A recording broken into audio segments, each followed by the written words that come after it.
10வது பாராளுமன்றத்திற்கான இலங்கை ஈரான் பாராளுமன்ற நட்புறவு சங்கத்தின் தலைவராக அமைச்சர் தம்மிக்க பட்டபெந்தி தெரிவு செய்யப்பட்டார்.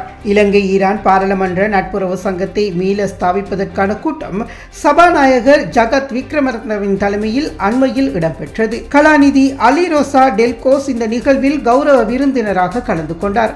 அத்துடன் பிரதி சபாநாயகர் ரிஸ்வி சாலி, அமைச்சர்கள், பிரதி அமைச்சர்கள், பாராளுமன்ற உறுப்பினர்கள் ஆகியோரும் கலந்து கொண்டனர். இதன்போது பாராளுமன்ற உறுப்பினர் நஜித் இந்திக்க இலங்கை ஈரான் பாராளுமன்ற நட்புறவு சங்கத்தின் செயலாளராக தெரிவு செய்யப்பட்டார். இங்கு உரையாற்றிய சபாநாயகர் இலங்கை மற்றும் ஈரானுக்கு இடையிலான நீண்டகால உறவுகளை எடுத்து காட்டியதுடன் இருதரப்பு ஒத்துழைப்புகளையும் மேலும் வலுப்படுத்துவதன் முக்கியத்துவத்தை சுட்டிக்காட்டினார். இலங்கையின் அபிவிருத்தி மற்றும் பொருளாதாரத்திற்கு பிரதான பங்காளியாக ஈரான் இருப்பதாகவும், குறிப்பாக உமாயா பல்நோக்கு அபிவிருத்தி திட்டத்தின் பிரதான நிதி ஆதரவாளராக ஈரான் இருந்து வருவதாக தெரிவித்தார். இலங்கை தேயிலை ஏற்றுமதியில் குறிப்பிடத்தக்க ஏற்றுமதி செய்யப்படும் இடமாக ஈரான் இருப்பதாகவும் தெரிவித்தார்.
செய்திகளை உடனுக்குடன் தெரிந்து கொள்ள உடனே சப்ஸ்கிரைப் பண்ணுங்க.